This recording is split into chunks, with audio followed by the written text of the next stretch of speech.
Əlbəttə bizim savadlı, ağıllı, vicdanlı farmasevtlər var.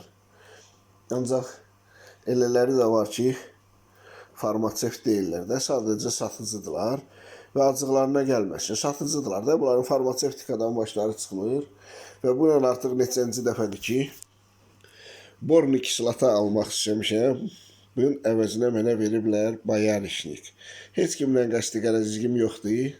Sadəcə mümkün qədər insanları məlumatlandırıram ki, sonradan başları ağrımasın.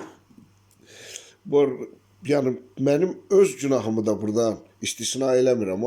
Mən də günahkaram ki, baxmamışam üstünə ki, bayarişnikdir bu. Nastoyka bayarişnika. Evdə uşaq deyir ki, ata, bəs bu borni kislata deyil ki, bu bayarişnikdir. Alanda diqqətli olun, üstünə baxın. Mənim günümə düşməyib, yəni ki.